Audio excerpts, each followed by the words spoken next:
제가 여기서만 단독 공개해드리는 거예요. 진짜요? 네, 제가 개인적으로 파악한 건데요. 작년 4분기 그 삼성전자 시스템 LSI 영업이익이 어떤 리레이팅 해줄 수 있는 가능성이 좀 굉장히 높게 보고 있고요.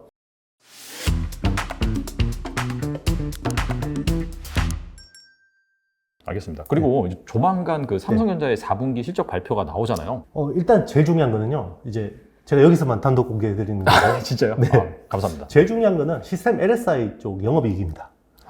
네. 제가 그 앞전에 말씀드린 거는 3나노 공정, 3나노 GAA 그 공정이 성공하는 게 제일 중요한 거. 그렇죠. 그 다음에 어떤 주가적으로 중요한 트리거 포인트는 시스템 LSI 쪽에서 영업이익 1조를 넘는 겁니다. 1조를 넘어가야 됩니다. 네. 그러면 분기 영업이익이 1조가 넘어가면 밸류에이션에 충분히 반영할 수 있는 가능성이 높아집니다. 네네. 그래서 요거는 좀 제가 개인적으로 파악한 건데요.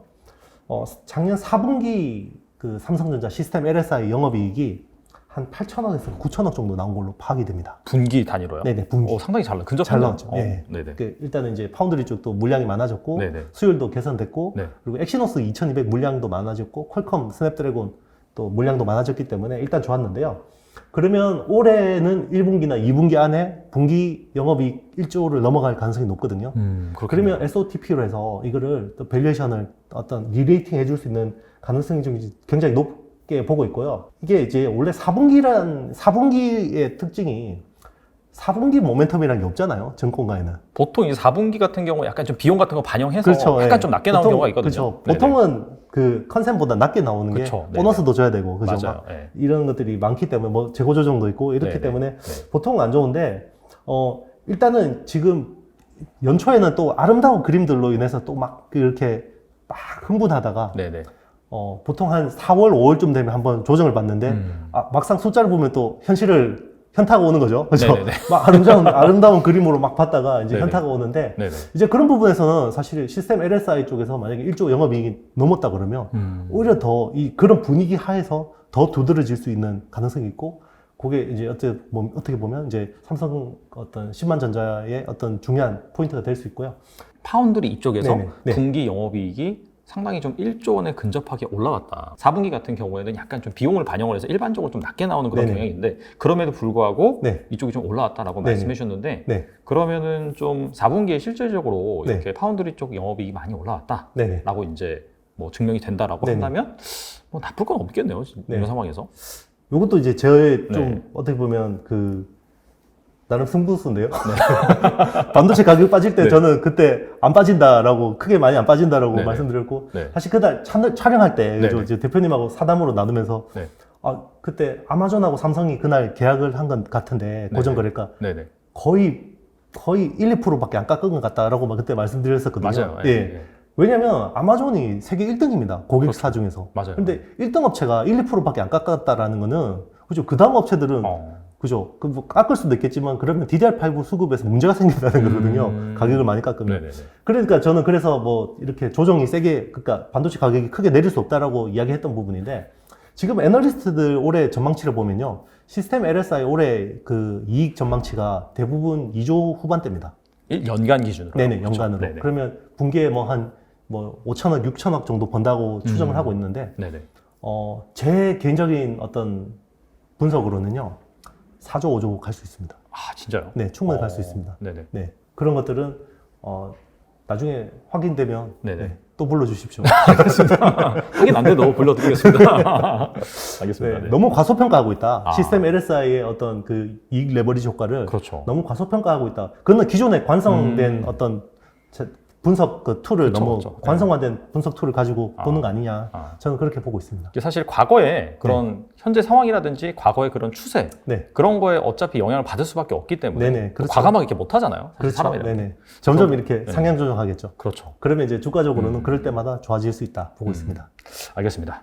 뭐 지금까지 약간 삼성전자의 단기는 아니지만 그럼에도 네네. 불구하고 약간 최근에 내지는 앞으로 일정 기간 동안에 이루어질 그런 부분에 대해서 좀 알아봤다라고 한다면, 이번에 약간 좀 장기적인 그런 네네. 관점에서 살펴볼까 합니다. 네. 최근에 그 삼성전자가 인사 개편을 했죠. 네네. 나름 좀 파격적이다라는 네. 그런 평가가 나왔어요. 네네. 그래서 이 인사 개편으로 이 삼성전자의 방향성이라든지 네네. 좀 주목할 만한 분야, 네. 기업 이런 부분에서 좀 알아볼까 합니다. 네. 그래서 그 삼성전자의 인사 그 어떤 의미가 있을까요? 일단 키워드 3개를 말씀드리겠습니다. 네. 일단은 젊어진 조직이라고 볼 수 있고요. 이번에 부사장 40대 부사장들이 굉장히 많이 나왔습니다. 네네. 그리고 이제 60대 이상 부문장들이 다 세 분 다 이제 퇴직하신 거고, 아니면 이제 김기남 회장 같은 경우는 명예직 회장으로 승진하고 이제 종교원으로 가셨고, 네네. 일단은 이제 젊어진 조직이죠. 일단은 그렇죠. 부문장이 이제 그 한종희 부회장하고 경계련 사장 같은 경우는 다 이제 50대, 만으로 하면 50대. 네네. 한국 나이로는 60이지만 네네. 만으로 50대고, 네네. 그리고 이제 전무 직급이 없어졌죠. 그리고 아.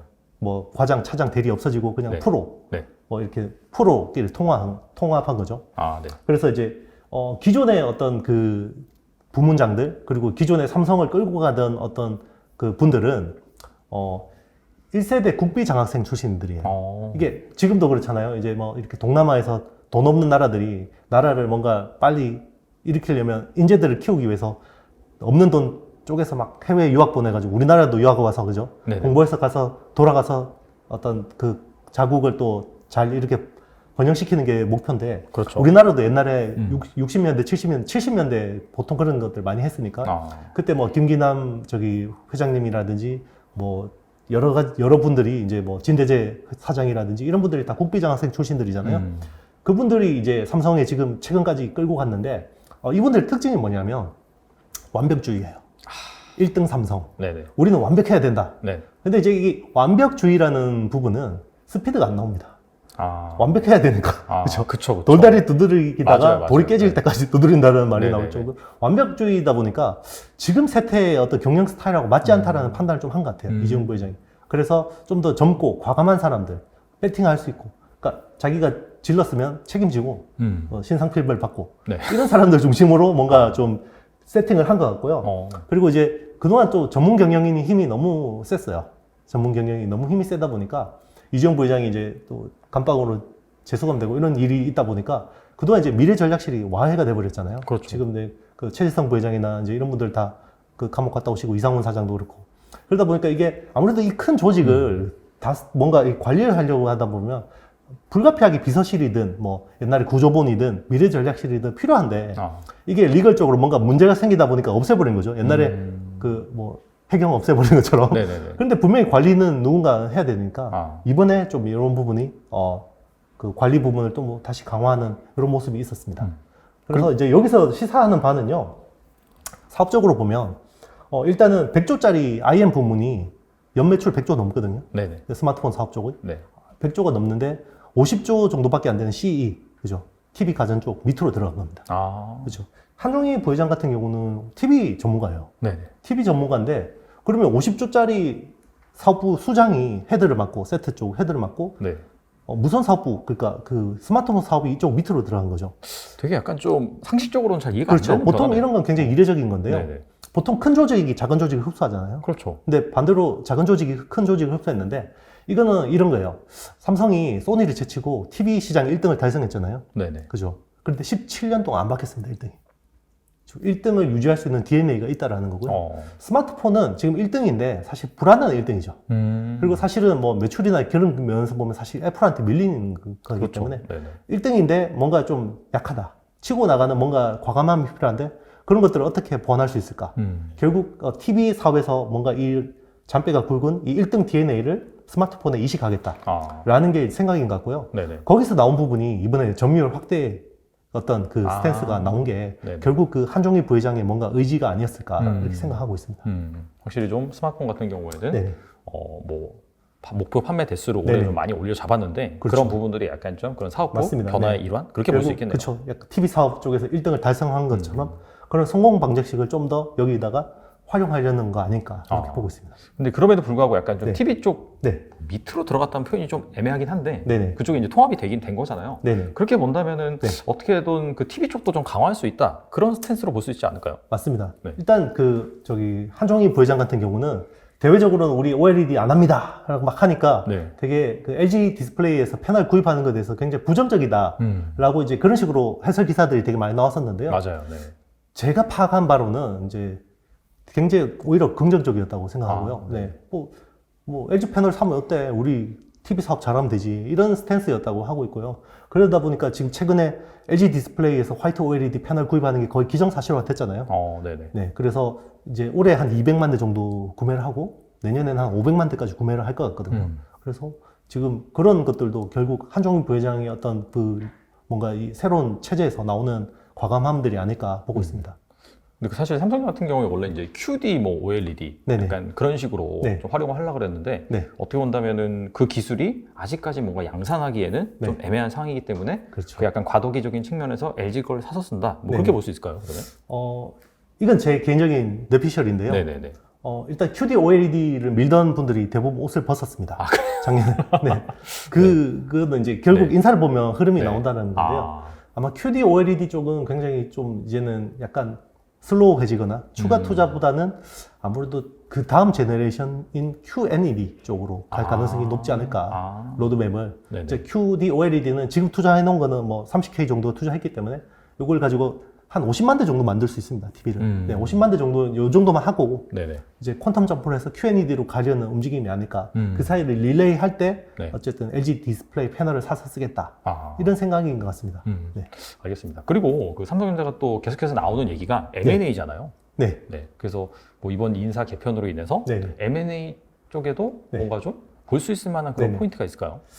일단은 저기 자율주행차나 네. 뭐 차량 반도체 쪽 M&A가 나올 가능성이 되게 높습니다.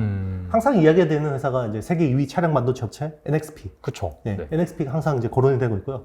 그런데 이제 NXP가 거론이 되니까 너무 몸값이 비싸지잖아요. 너무 비싸가지고. 네, 그럴 때는 잘 안 삽니다. 네. 어쨌든 계속 간보기 하다가 이게 좀 가격이 빠지면 한번 검토를 할 수 있을 것 같고요. 오늘도 뉴스가 나왔었는데 AI 그래스 이제 관련된 업체 지분 맞아요. 뉴스에다 네, 네. 나왔었고, 네네. 그래서 앞으로 메타버스 관련된 어떤 기술 쪽에 이제 합병하려는 움직임이 좀 많아질 수 있겠다 이렇게 보고 있습니다. 그런 쪽으로 뭐 좀 네. M&A가 얼마든지 나올 수 있다. 어차피 삼성전자가 이제 모바일 디바이스, 네네. 그다음에 뭐 TV 쪽에서 세트 이런 것도 네네. 만들고 있고 하니까 네. 사실 메타버스가 그런 시각적인 그런 맞습니다. 디바이스에서 뭐 시각적인 그런 효과이기 때문에 그렇죠. 그런 쪽으로 시너지가 날 수밖에 없겠네요. 그렇죠. 결국 메타버스도 결국 반도체가 음. 변화가 돼야 되고 디스플레이가 변화가 돼야 되고 이 디자인들 그죠 돼야 되기 때문에 요소 기술 다 가지고 있는 겁니다. 거기에 이제 OS랑 뭐 이제 관련된 제반된 소프트웨어들만 네네. 그런 것도 빅테크 업체가 하겠죠. 네. 그 안드로이드 같은 업체하고 붙어서 아마 할 겁니다. 아, 그래서 구글하고 메타하고 굉장히 많은 어떤 협력들을 하고 있다. 이렇게 보면 되겠습니다. 알겠습니다. 삼성전자에 대해서 네. 좋은 말씀 해주셔서 감사하고요.